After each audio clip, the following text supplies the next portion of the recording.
folks. It's time for another reenactment of a lease forfeiture that I did this morning at 5 o'clock. Just so you know, a lease forfeiture is basically written within the lease itself. There are means for a landlord to terminate that lease in the event of some default by the tenant, and as I'm sure you can imagine, maybe they might be using the building for something that they weren't allowed, like growing drugs, or maybe they just haven't paid the bill, or anyway, there'll be something within the lease. We'll leave that legal jargon for the people who understand. As a locksmith, we are asked to go and attend and to gain entry and change the locks. Now, the method you use for gaining entry and changing locks, normally speaking, is down to you and your experience. But the vast majority of guys will go in there with a grinder, a drill, a van full of locks, and destroy everything, get in, change the locks and leave. And when I say destroy everything, I mean, like, for example, the padlock I've got in my hand here, they would probably cut through the shackle and then replace it, which doesn't take very long at all. You're not really allowed to destroy the infrastructure. So, for example, you can't put your foot through a door. But, for example, you could probably drill the door if you wanted to say, open a mortise lock, and we'll have a little bit more on that later. But anyway, first thing this morning was this lovely padlock on the gate to the premises. Fantastic name there, Predator. Not sure it's a name that I would want to have on a product, but anyway, there we go. So I'm just going to pop that on the vise there. So rather than get the drill out and just destroy everything, I always give these cheap looking padlocks a quick go with a pick. And if we pop a Z-wrench in there, I always give them a quick go with a city rake. So this one this morning, I popped that in, put the city rake in, gave it a wiggle, and it didn't take very long, but the padlock actually opened like that. There we go. So that's the padlock dealt with on the gate, and that took me, what, 5 seconds? Imagine getting the grinder out, you're making lots of noise, it's 5 o'clock in the morning, there's domestic premises nearby, you just have a lot of attention drawn on yourself. So do you go for the grinder or do you go for the pick? Well, I mean, for the sake of doing this, it was worth going for the pick. If this had been an Avis or something a little bit more complex that was going to take a while to open, then I probably would have gone straight for the grinder, to be honest with you. But, you know, with a name like Predator, there you go. And then once we'd got the gate open and we went to the front entrance, there was a manual roller shutter with 2 locks on either side. And these roller shutter locks, as we all know, are typically pretty easy to open with a certain bypass, which I'm not going to show.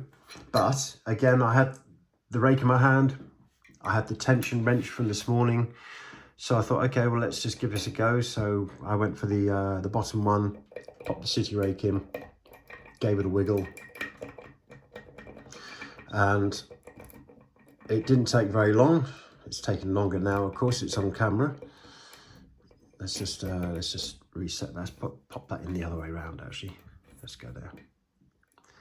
Right. So pop that rake in, there we go, and you can see a quick wiggle, and there's the first one off the door. No drill, no noise. And then the second one here took a little bit longer, but again, pop this in, gave it a wiggle, and there we go. So as you can see, there's both bullet locks from the roller shutter, both of them done, extracted, and then, you know, again, we're talking maybe no more than 3 or 4 minutes from opening the gates to lifting the roller shutter up to find a wooden door behind. And this is where things took a slightly different turn, because when I peeped through the door, this is what I saw. So let me just lift this up. Now, this was actually mounted on the right. I'm going to show it to you on the left first. This is a Fortress Classic. We've spoken about this before. And if you look at the keyway, when you look through the door, it almost at first sight looks like it's a non-curtained 5-lever mortise lock, because you can't actually see the curtain. But if you remember, this Fortress Classic has an internal ward, so there's a ring on the inside of this lock case that and there's a corresponding cutout on the key. So when you put the key in and turn it, obviously, if you haven't got that warding on the key, then you're not going to get the lock open. But I had a look this morning. I saw the red. There's no dimples on here, by the way. So I saw the red. I knew that it instinctively it was 5 gauge, and a quick look in there would tell me straight away that this was I was dealing with a Fortress Classic, and the curtain was hidden. Now, a lot of the decoders and picks that we have are a little bit tricky to navigate. The lever that's closest to the cap is protected by that ward. So you put the pick in, you try and turn it, you'll be able to pick the front 4 levers, but the back 4 levers, but the lever on the front here can sometimes be a little bit tricky to get your pick underneath, and you almost need a pick wire with a little Z bend in it to work behind that warding to get it open. I have opened these with the GJ decoder kits, but you can't use the pin and cam, but you can use the decoder kit. And what I've done is I've filed in the little bits for the makeup key. I've actually filed this ward in there so that once I've decoded this, I can still open the lock using that kit. But anyway, this morning I looked through the door and this was mounted on the right, like so. And I thought to myself, well, you know, I'm not really going to be able to pick this in a half decent amount of time. I did actually pop my scope in there and have a look to see whether I could see the heels on the lever, or the lever bellies, to see whether I could work out whether it was going to pick it or not. But I changed my mind very, very quickly, and I thought, well, okay, it's on the right, it's a Fortress, I'm going to go for the drill. So I got the great, fantastic, earning its keep kit from our friend Fortress Locksmith Seth. Here it is. This is the template that I actually used, that I put on the door, and this template and the instructions told me that I needed to use the B side, and I needed to use the hole number 6 for the guide to be able to drill the lock.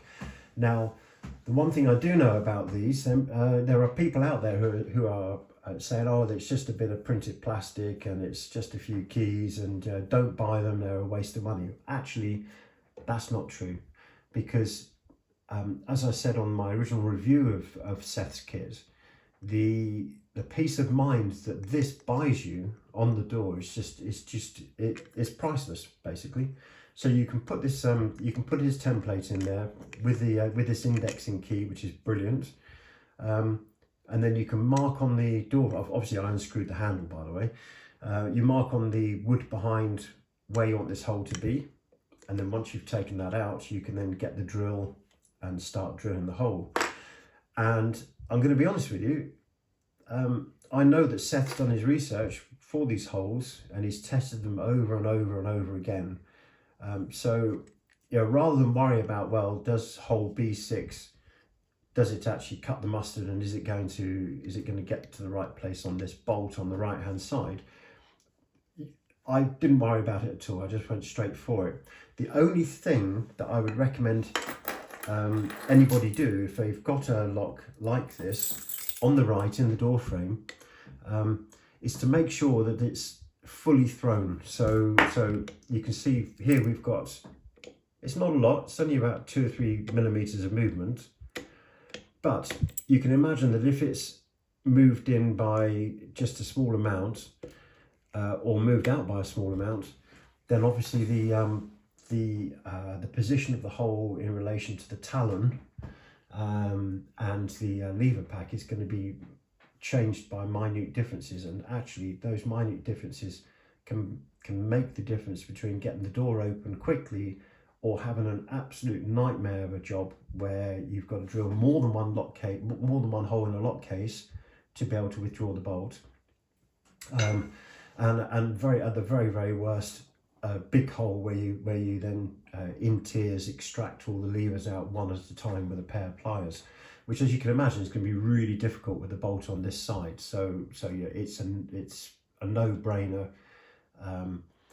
Drill the hole, be confident. When you've got good tools that have been developed and people have tested them, just be confident. But before you drill, we know that the talon is like this, so the tail of that talon is here, which means that if this bolt is too far to the right, then obviously you then stand the chance of drilling through the talon, and once that's off, then you then need to drill a second hole and go through a different process for withdrawing the bolt. So what I do is I make sure that this, I think I'm going to contradict myself, I said it the wrong way earlier. I always make sure that the bolt is hard up against the lever pack, if you like, tensioned against the lever pack, because that's then moved the talon as far away to the left as possible. Also, these old ERA Fortress Classics never had the strongest of talons, so you know, you really don't want to be jeopardizing the talon and snapping it off, because it'll leave you in a world of pain. The other thing to note as well is the door. When I put my hand on the door and wobbled it, the door was actually loose, which then meant I knew that this bolt was not binding in the door frame, and that there's two reasons why that's a good thing. If it is binding in the door frame, then obviously you're going to have a tough time extracting the bolt. You're probably then going to have to look to lifting the door, or put someone pushing the door in or pulling the door out to make your life easier. But the other thing, and especially with this lock, is if the door's loose, then you know that when this bolt is being thrown, the talon is not doing an awful lot of work. It's just literally moving the bolt across into effectively thin air. If it was really tight in the frame or it's warped, then you then know that as people are using the keys, the talon is having to work really hard to unlock, because it's the unlocking direction that causes the problem. Locking's no problem, there's lots of metal in the locking direction, but when you start to unlock, if the door's bound, then that bolt will be bound in the door frame, and it means that talon has had to do an awful lot of work, and it's that work that weakens it over time, progressively over time. So this door was loose this morning, so I thought, yeah, happy days, it's on the right. I'm using a tool, the Gate Master, that I know the holes have been researched and it's going to be in the right place, even to the point where I've actually gone in with a 6mm hole, which is a little bit risky when you're drilling on the right hand side. It doesn't give you a greater margin of error, but it gives you an easier time when you're lifting the lever pack. So anyway, all that aside, so I marked it up, I popped the drill in. The drill went through the hard plate pretty quickly, actually, and then I felt it go into the bolt. Now, in hindsight, I probably should have done that differently, because when you puncture through the hard plate and then through the actual case itself, you kind of explode a burr on the back side, almost like a ward, except the burr is on the back side of this case, and it will rub against the back of the bolt when it's being thrown, so it can pinch it and it can make it tight. But this morning in my sleepy sort of haze, I just went through the hard plate. I thought, okay, well, I'm going to drill because the bolt's behind. I don't need to worry about the drill bit going straight into the lever pack. It's just going to hit the bolt. So I just went through, and I did leave quite a large burr on the back of this case, which then made this tight to withdraw. And then I carried on drilling because I thought, well, and this is again where your mind and practice, but my mind was saying to me, oh, it's a fortress. It's got the laminated bolts. There's going to be several layers to plow through. I don't know what I was thinking, but I just kept the pressure on, and then after just a few seconds of drilling, I then felt it come out the back of the bolts and jump into the lever pack. I stopped it immediately, but obviously it jumped out and went into the lever pack, and there I was. Oh, you've got one chance of getting this right, and what have I done? I've gone and ploughed the drill not only through the back of the lock case and created the burr, but I've now ploughed it into the lever pack and potentially damaged the levers as well. So anyway, it was what it was. So at this stage, I got the tool out that you need to lift and align the levers. I haven't got the tool here actually, so I'm going to use something else. Here we go. Normally you would use a screwdriver. Have I got the screwdriver here? I've got a screwdriver here. Here we are. So let me just get this focus sorted, because I'm just going to go all over the place. There we go. That should do us. Right, that's the focus locked. So in this kit, you obviously get the keys. These keys, which allow you to lift the individual levers one at a time. Of course, we're on the right, so we're going to be working from this point onwards. I don't know whether we can actually see in that hole. Oh yes, you can. There we are. You can see there's the first lever lifting. And then as you lift these levers, you're going to be popping the tool through the lock case until you get to the back. And then once you've done that, of course, you've then got, let me just see if I've managed to get through there. And of course, once you've done that, you've then got access. You've aligned all the lever pack then to the gate on the bolt stump, and then you can withdraw the bolts. Now, normally you would use one of these, but this morning, because there was a burr on the back of this case, I then realised that I'd messed up because it was really tight. But no worries, because my mortise gauge keys actually have part of the now that this is typical of a video. I've forgotten the name of this. With part of the bitting, the bit, and that part will has been removed, so that it doesn't basically interfere with any levers, but it's just left just enough so that when it goes in, it can then turn. And then obviously it can engage the talon and then pull the bolt back. Now, so everything's lined up, and then you start the bolt back on its journey. Let's make sure I have actually got everything. I'm not sure if I have, to be fair. I can't see the back of the lock case there. There we go. I think that's it. I've got a camera between my hands at this moment in time, and it's proven a little bit tricky to do all of this at once. Probably no different really from when you're on a door, to be fair. So let me just check to see if I'm actually at the back of that lock case. I just need to get down and just look, the camera's in the way. Looks like the lock case is at the back there. So get the keys out again. Where did I put those just now?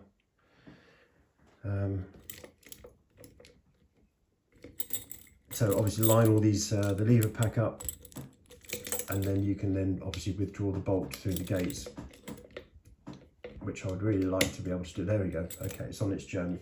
Now, as you can see, because we've drilled through the back of the bolt here, it moves into the true gate a certain distance, and then it traps whatever object you've got in there, becomes trapped. So you then have to have the confidence to pull that out to allow the back of that bolt to carry on moving. As you can see, it's unlocked. It's unlocked, and then bang, there we go. So it's unlocked and the door is open.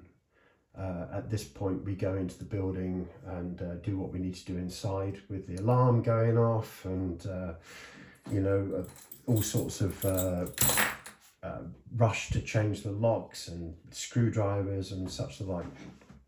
But it was successful this morning. All the locks were changed, and there was no aggro, and we were on our way within an hour of actually arriving on site. So anyway, I just thought I'd share this right-handed Fortress Classic and how I opened it this morning. I think what I'm going to do now is I'm going to open this lock case, and I'm going to show you what it looks like inside after it's been drilled. Right, so here we are back again. I've just popped this on the bench, so I'm going to take these case screws out. One thing I didn't mention this morning was actually the case screws are loose, as they are in a lot of Fortresses when they're installed. So, you know, when you install these yourself, if you want to avoid callbacks and if you want to avoid the contents of this spilling out into the back of someone's door, then always make sure those case screws are tight. Right, okay. Actually, funnily enough, I think this morning having loose case screws helped me a little bit, and I'll show you why in a second. So let's just take this off.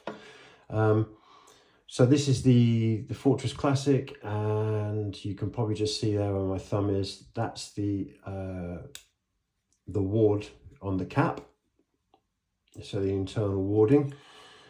There we go. So it's in the unlocked position. Let's take this lever pack out.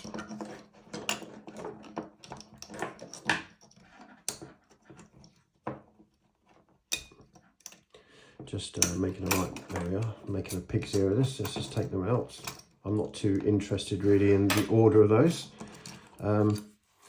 What I do want to show you though is what happened when the drill plunged into this lever pack, and you know, the damage that it caused. Luckily it didn't actually create any real issues for me, but oh, let me just zoom in so you can see. I'm not sure if you can actually see, the focus is locked. There is a little rounded mark where the drill just caught, and this part of the lever here has actually bent outwards. And what this actually meant as well, just I need to just sort of add this. That hole there is where the tool was going in to lift all these levers up so they're aligned to the gates. And as you can imagine, the tool was not lifting this back lever. In fact, it would have been the front lever from the direction we were going in. It wasn't lifting it high enough. So although it looked like it was lifted, it was causing a little bit of problem with unlocking.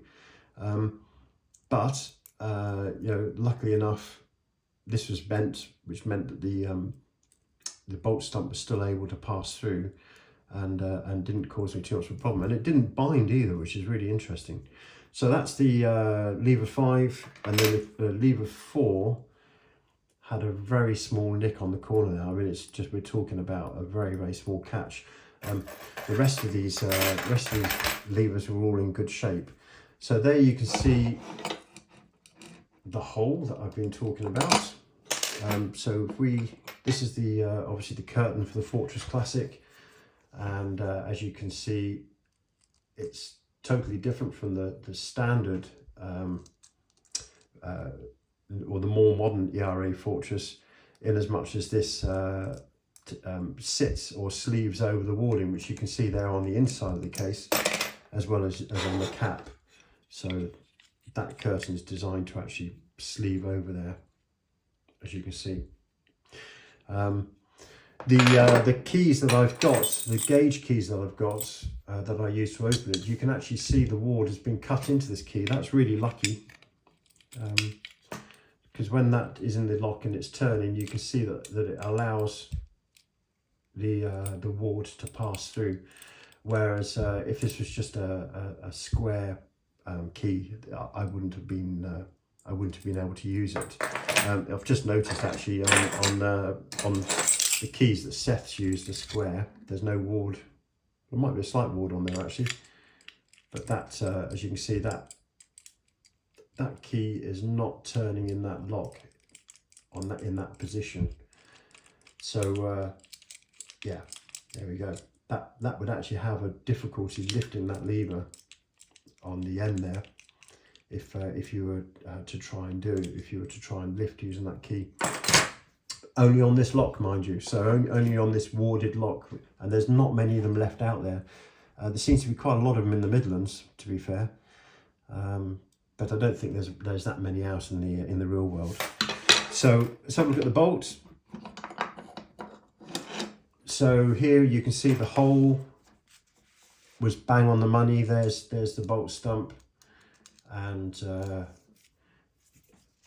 the hole is exactly in the middle, as you would expect, of that bolt stump. So it allows you to align those the lever pack so that they're going to pass through there.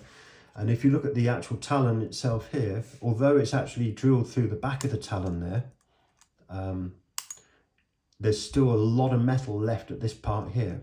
So that there is thick enough and strong enough, thankfully, to be able to tug on the talon there and pull this bolt across. So yeah, there you go. That was lucky, but also by design as well. If you follow the instructions in the Gate Master kit, you will be able to do this yourself with confidence. You can see, by the way, that if that hole had been just a couple of mil further down, we would have been in trouble. This would have broken off. Or a couple of mil further up, it would have been okay, but it would have been tricky to align everything up to the actual bolt stump. So yeah, there we go. And then this part of the as you can see, is just, there's no damage on that. There's no burrs on that bit. The burrs I was referring to earlier that caused me all sorts of problems are these ones here. So you can see where that drill has burst through the back of this case. It's actually created, it looks like it's almost like a millimetre of burr on the back there, which is crazy. And that was enough to make this bolt a little bit tight when it comes to sliding across, which is why these keys didn't work, and it's why I had to use these. And I also put a little screwdriver through the bow of the key to apply a little bit of extra force in desperation. But I realised what I'd done. So you can avoid that yourself, actually, by using a different method for cutting through the softer metal part of the case here.